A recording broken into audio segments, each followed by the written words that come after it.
একই সঙ্গে যুদ্ধের ঝনঝনানি আর মুক্ত সহ্যাদ্রি পাহাড়ের সবুজের সমারোহ দেখতে আসতেই হবে সিংহগড় দুর্গ। চলুন ঢুকে পড়া যাক ভ্রমণ বৃত্তান্তে। পুনেতে হোটেল থেকে বেরিয়ে এলাম। এখন আমরা চলেছি পুনে ছাড়িয়ে। পুনেতেও জমজমাট শহর, কলকাতার মতো। আমরা এখন যাচ্ছি হচ্ছে সিংহগড় দুর্গ। আমরা এখন সিংহগড় দুর্গে যাচ্ছি। গাড়ি অনেকটাই যাবে, অল্প কিছুটা, এই 10 মিনিট মতো হেঁটে আমরা মূল দরজায় পৌঁছবো। আমার এই পাশেই যে বিশাল ড্যাম দেখা যাচ্ছে, এই ড্যামের নাম হচ্ছে খড়কুসওয়ালা ড্যাম। এই ড্যামটা এই পুনে শহর থেকে মাত্র 20 কিলোমিটার দূরে। এই আমাদের সিংহগড় দুর্গে যাওয়ার রাস্তাতেই এই ড্যামটা পড়ে। ড্যামটা আগে দেখিয়ে নিই, কত বড় ড্যাম, বিশাল। সারা পুনে শহরকে জল সরবরাহ করছে এই ড্যাম। আর ওই যে সহ্যাদ্রি পাহাড় দূরে। 1879 সালে এই ড্যামটি তৈরি হয়, কিন্তু পরে প্রাকৃতিক বিপর্যয় 1961 সালে হয়েছিল, আবার নতুন করে এটাকে গড়ে তোলা হয়। এই হচ্ছে সিংহগড় দুর্গে যাওয়ার রাস্তা। পুনে থেকে মোটামুটি 30 কিলোমিটার দূরত্ব। গাড়ি একেবারে দুর্গের দরজা পর্যন্ত পৌঁছে দেবে, তারপর সবটাই পায়ের ভরসা। এই রাস্তায় বাসও যায়।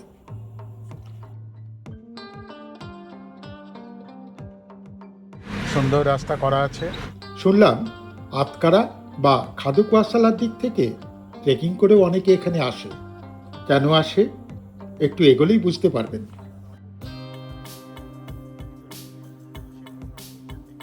এই রাস্তায় মাঝে মাঝে লোকালয় আর বাজার দোকানও চোখে পড়ল। সামনে হালকা করে পাহাড়ের হাতছানি। ওই যে পাহাড়ের মাথায় ফোর্ট, মেঘে ঢেকে আছে, সবুজ পাহাড়। এটাকে বলা যায় সবুজের তরুণদ্বার এবং ফোর্টেরও তরুণদ্বার। তারপর তো এখানে 100 টাকা টোল ট্যাক্স দিতে হলো। আর এই পুরো পুনে শহরে যেটা দেখতে পাচ্ছি, নগদের লেনদেন কিন্তু খুবই কম। সবই হচ্ছে কিউআর কোড কিংবা কি বলে কার্ড, এইসব। এমনকি এই টোলও কিন্তু নগদে নেওয়া যাবে না। আর তাছাড়া সমস্ত ইন্ডিয়ান যে সমস্ত আর্কিওলজিক্যাল সার্কিটগুলো আছে, তার প্রত্যেকটা জায়গায় কিন্তু কিউআর কোডেই পেমেন্ট করতে হচ্ছে। ওখানে সমস্যাটা যেটা হচ্ছে যে সরাসরি আপনি ইউপিআইতে পেমেন্ট করতে পারছেন না। ইউপিআইতে পেমেন্ট করতে গেলে ইউপিআই অ্যাড্রেসটা দিতে হচ্ছে, সেটা সবার পক্ষে খুব একটা সম্ভব নয়। তো যাই হোক, চলছে যখন, আস্তে আস্তে সবাই অভ্যস্ত হয়ে পড়বে। এই এসে গেল সবুজ সরণি। এ পথ যেখানে নিয়ে যেতে চাই যাক, আমি হাত তুলে রাজি। আপনি? অসাধারণ অসাধারণ রাস্তা দিয়ে আমরা যাচ্ছি। অপূর্ব অপূর্ব, না আসলে মিস।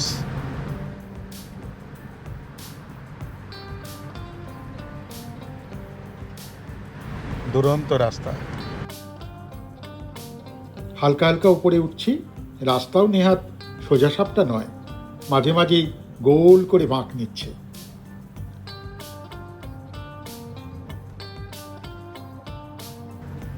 এবার মনে হয় ঠিকঠাক পাহাড়ে চড়ছি।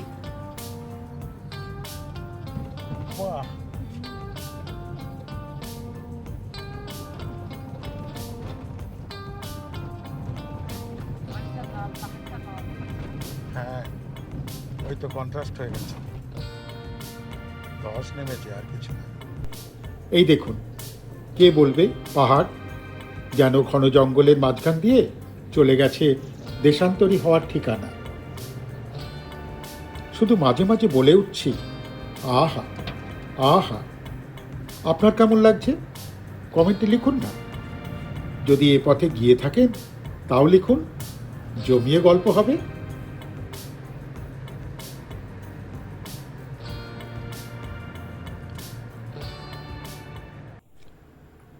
এবার বোঝা যাচ্ছে পাহাড়ে চড়েছি।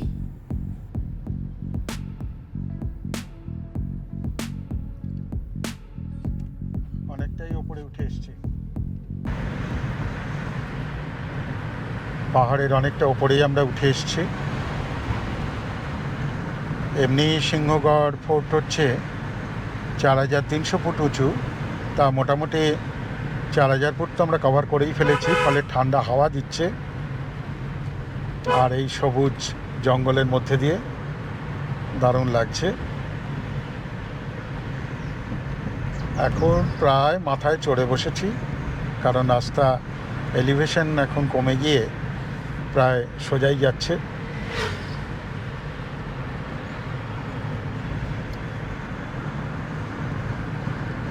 সম্ভবত শেষ প্রবেশপথ পেরোচ্ছি, তবে কোনো চেক এখানে হলো না।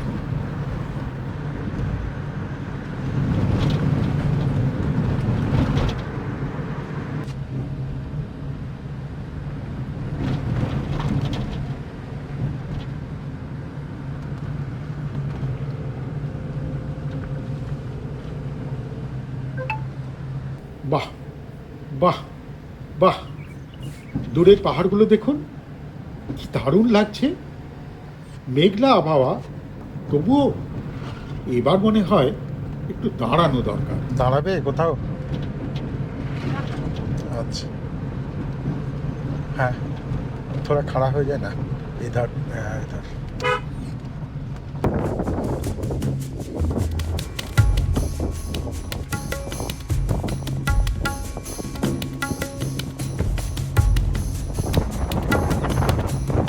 ঠিক ট্যাক্সি স্ট্যান্ডে মানে পার্কিংয়ের কাছ থেকেই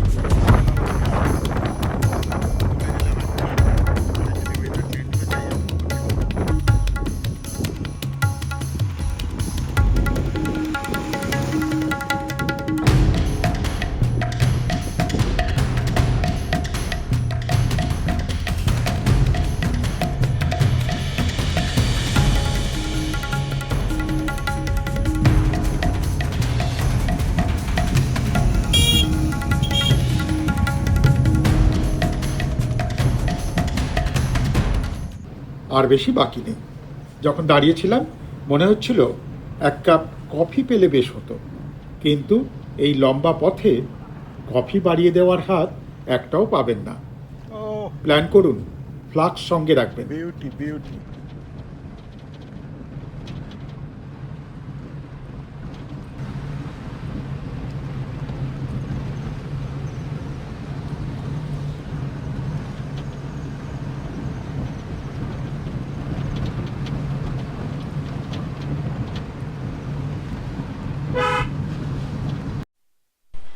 এটা হচ্ছে পার্কিং এলাকা। পার্কিং, এবারে আমরা পায়ে হেঁটে ওপরে যাব। চায়ের দোকান এখানে কিচ্ছু নেই, শুধু একজন চা নিয়ে দাঁড়িয়ে আছে। দেখি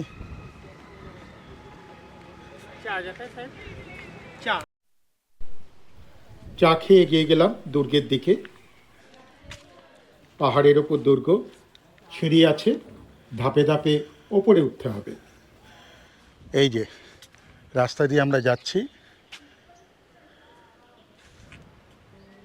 ওই যে অসাধারণ দৃশ্য রয়েছে, আর আমরা দেখি কতক্ষণ লাগে, ধীরে ধীরেই যাব।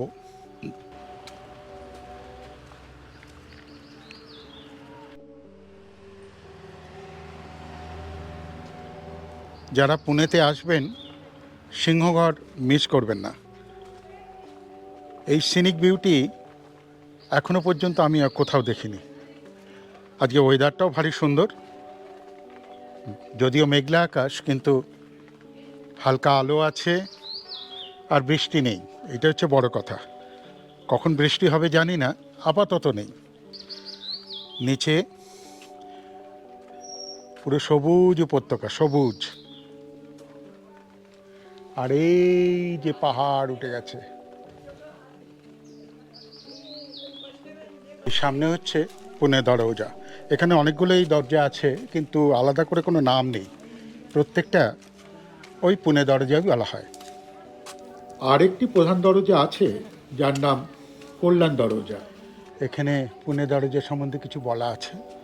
পাহাড়ের গা বেয়েই ওঠা, ডান দিকে সরাসরি খাদ, সুতরাং অতীতের সুরক্ষার দিক দিয়ে সেরা। তাই ইতিহাসে এর দখলদারির লিস্টটা বেশ লম্বা। দরজা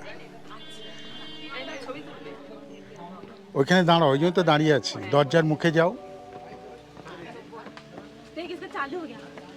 চলে এলাম প্রথম দরজায়। এই যে এটা হচ্ছে প্রথম দরজা। দরজা দিয়ে ঢুকছি।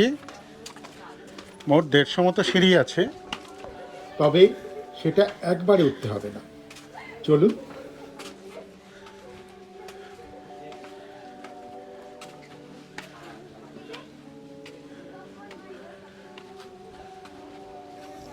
সিংহগড় দুর্গ প্রায় 2000 বছরের পুরনো।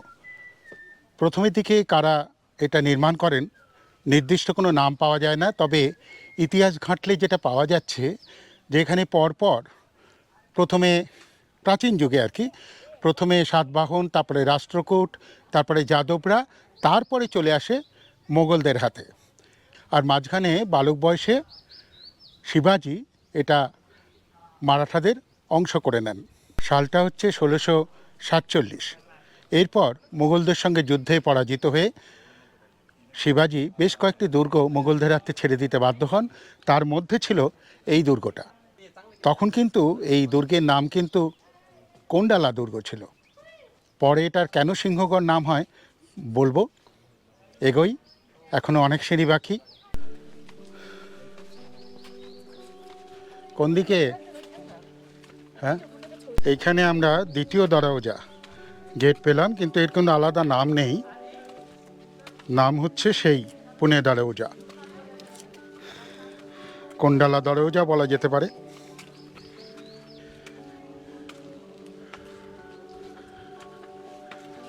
यही रास्ता है ना? हाँ, सीधा जाने का। कि कुल्फी है? हाँ, कुल्फी। আচ্ছা, নিচে জানা যে টাইম লেগে। এই কুলফি খাবে? বেশ ঠান্ডা হাওয়া দিচ্ছে, অনেকেই জ্যাকেট ট্যাকেট পরে এসছে, আমরা সেসব পরিনি। চলুন, চলতে চলতে বলি ইতিহাসের গল্প। এবার বলি সিংহগড় দুর্গের নামকরণের ইতিহাস। তানাজি মালুসারে ছিলেন শিবাজির সেনাপতি, বলতে গেলে ডান হাত। মোগলদের হাত থেকে কিছুতেই এই দুর্গ উদ্ধার করতে না পেরে শিবাজি তানাজিকে দুর্গ উদ্ধারের দায়িত্ব দেন। 1670 সাল, সেদিন ছিল তানাজির বিয়ের দিন। কেউ কেউ বলেন ছেলের বিয়ের দিন। তানাজি তার আনুগত্য আর কর্তব্যকেই প্রাধান্য দিলেন। বিয়ে পিছিয়ে গেল। সেই প্রবল যুদ্ধে অসীম পরাক্রম দেখিয়ে তিনি নিহত হলেন, কিন্তু দুর্গ দখল হলো। শিবাজি যখন এই খবর পেলেন, তিনি পরিতাপের সঙ্গে বলে উঠলেন, গড় আলা পন সিং গেলা। দুর্গ ফিরে এলো, কিন্তু সিংহ চলে গেল। সেই থেকে এই দুর্গের নাম সিংহগড় দুর্গ। এখানে তোপখানা আছে, ওই যে তোপখানা। যাই একটু হাঁটি তোপখানার দিকে।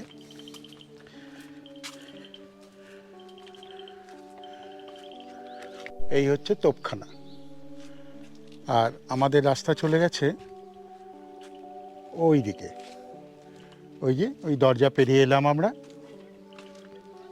আর নিচের দৃশ্য সে তো অসাধারণ রয়েছে। আলোটা কতক্ষণ থাকবে বুঝতে পারছি না, আকাশে কালো মেঘ।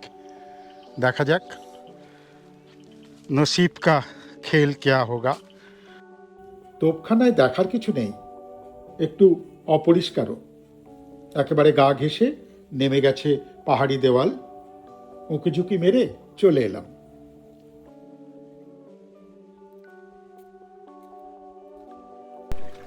আবার আসল পথ ধরেই এগিয়ে গেলাম সামনে। এখানে একটি গুহা রয়েছে, এটা ঘোরাচি গুহা।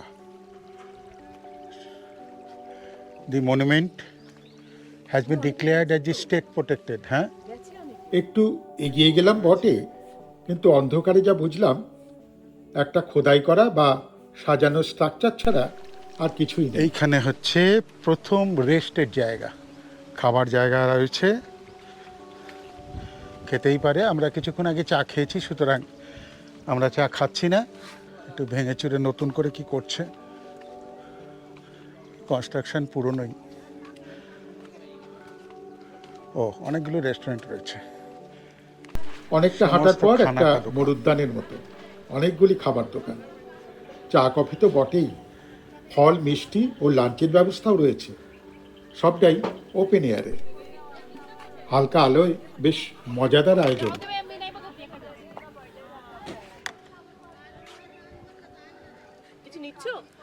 এই যে মাটির ভাঁড়ে দই মাঝ রাস্তাতেই পেয়ে গেলাম। আরও অনেক কিছু জাম টাম বিক্রি হচ্ছে, দেখি যাওয়ার সময় নিয়ে যাব। এখানে দেখছি তিলক নিবাস, ঘুরে আসি। তাহলে তিলক নিবাসের রাস্তা হচ্ছে এইটা, ওই যে ওপরে ঘর দেখা যাচ্ছে। চলো ঘুরে আসি। বাল গঙ্গাধর তিলক বেশ কিছুদিন এখানে থাকতেন এবং এখানে লেখালেখি করতেন। তারই ঘরটা এখানে রয়েছে। দরজা বন্ধ রয়েছে, লোকজন কেউ নেই। ভেতরে দেখবার মতো কিছু আছে কিনা বুঝতে পারছি না। এই হচ্ছে ঘর।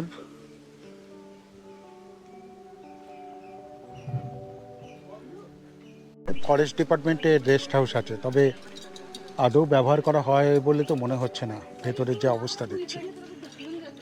যাই, আমরা সামনের দিকে এগোই।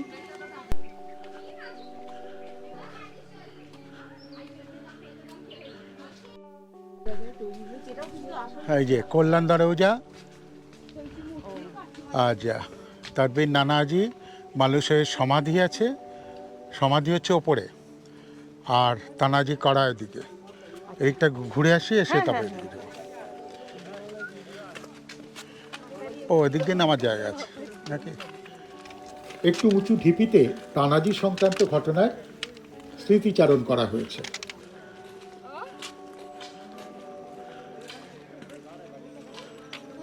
কোটানেশ্বর মন্দির, মন্দিরে আপাতত যাচ্ছি না, আপাতত এইখানেই যাব। এই রিলিফে বর্ণনা করা হয়েছে তানাজি মালুসারে শিবাজির আদেশে প্রতিজ্ঞা করছেন কান্ডালা দুর্গ জয় করার। যুদ্ধরত সেনানীদের মূর্তি,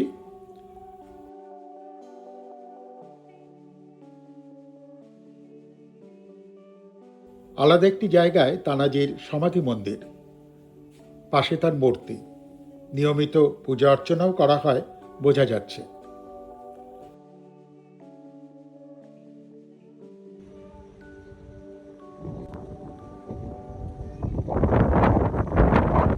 আরও নানা দিকে পথ চলে গেলেও আমরা সবুজে ঢাকা উঁচু পথটা দিয়েই এগিয়ে গেলাম। তীব্র বাতাস বইছে। এখান থেকেই দেখা যাচ্ছে উল্টো দিকে সীমানা। ঠিক করলাম সরাসরি সেখানে না গিয়ে গোল হয়ে ঘুরে ওখানে যাব, ফিরব ওই পাহাড়ের গা ঘেঁষা রাস্তা দিয়ে।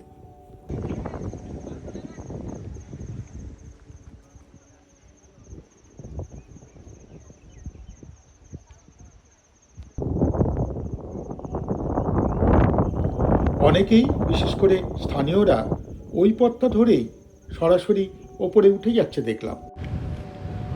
এমটিডিসি সিংহগড়, এটাই কল্যাণ দরজা মনে হয়। ভেতরে কি রেস্টুরেন্ট আছে? খোঁজ করি। হ্যাঁ রয়েছে, তাহলে রেস্টুরেন্টে বসবে।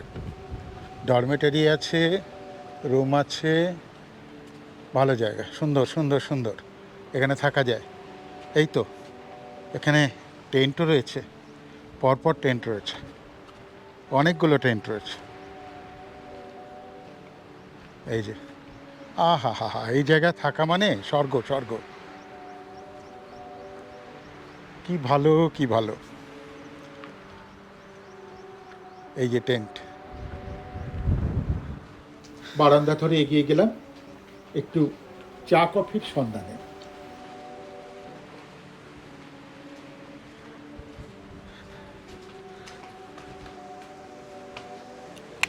এই জুতো পরে যাব। পরিচ্ছন্ন রেস্তোরাঁয় কিচ্ছু মিলল না। অগত্যা বেরিয়ে চলে গেলাম ছোট্ট একটা জলার ধারে। বৃষ্টিকাল, তাই টলটলে জল বাতাসে থরথর করে আনন্দে কাঁপছে। মনে হচ্ছে কোনো একটা শান্ত সবুজ গ্রামে ঢুকে পড়েছি। পুকুরটা পেরোতেই পাহাড়ের একেবারে ধারে পৌঁছে গেলাম। নিচে সুগভীর উপত্যকা।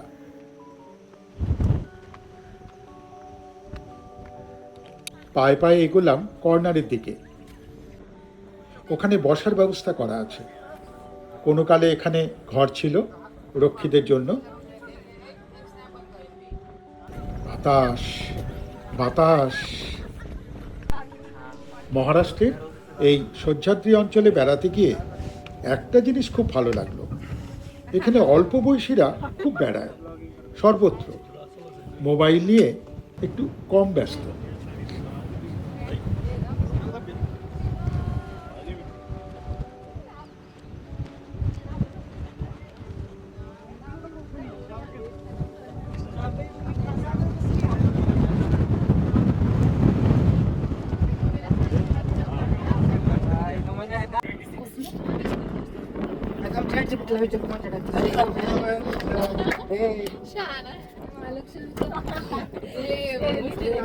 नीचे देख भाई, हाथ में लेके हाथ में ले से।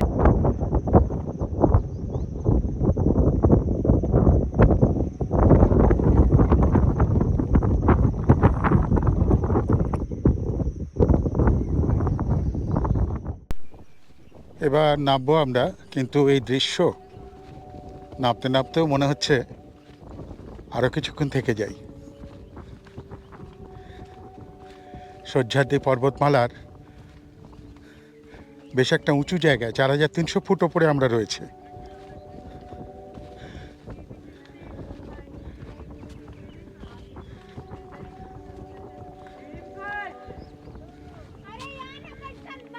আসল দেয়ালের কিছুটা অংশ এখানে রয়েছে, ধার ঘেঁষে প্রাচীন পথ।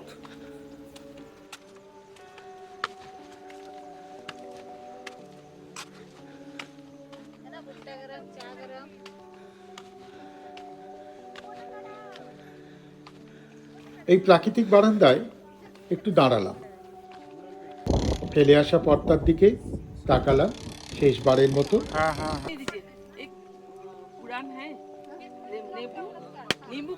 গভীর সবুজ খাদ দেখে একই সঙ্গে রোমাঞ্চ, ভয় আর ভালো লাগার অনুভূতি হচ্ছে।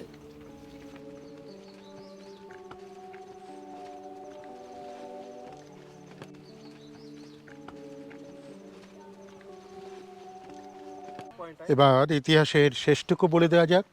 তারপরে যা হলো, মারাঠাদের থেকে ইংরেজদের হাতে চলে এলো, এবং ইংরেজরা তো কোনো কিছু নষ্ট করার পক্ষপাতী ছিলেন না। বিশেষ করে স্থাপত্য বা অন্যান্য জঙ্গল বা যা কিছু সৌন্দর্যময় জায়গা, সেগুলো তারা সংরক্ষণ করারই চেষ্টা করেছে, ধ্বংস অন্তত করেনি। চলে এলাম আবার পার্কিং এরিয়ায়। আর কি, চললাম পরবর্তী গন্তব্যের দিকে।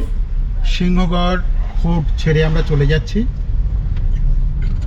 দারুণ দারুণ জায়গা, পুনে আসলে একেবারে মিস করবেন না। তবে মনে হয় অনেকেই যায় না, কারণ আমি সেরকম কোনো রেফারেন্স পাইনি। এখানে এসে এত ভালো লেগেছে, আশা করি আমার ভিডিও দেখে আপনাদেরও ভালো লাগবে, এবং অবশ্যই আসবেন, মিস করবেন না। কিচ্ছু, অনেকেই অনেক বলবে এত সিঁড়ি হাঁটতে হয়, তত সিঁড়ি হাঁটতে হয়, অত কিচ্ছু হয় না। ওই কিছু সিঁড়ি আছে, আর বেশিরভাগই পাথর সাজানো গড়ানি রাস্তা। টুকটুক করে হাঁটতে হাঁটতে কখন পৌঁছে যাবেন নিজেও টের পাবেন না। অবশ্যই আসবেন। এই ভিডিওটা ভালো লাগলে লাইক দেবেন, শেয়ার করবেন, আর সাবস্ক্রাইব করে না থাকলে করে নেবেন। ভালো থাকবেন, বেড়াতে থাকবেন। ধন্যবাদ।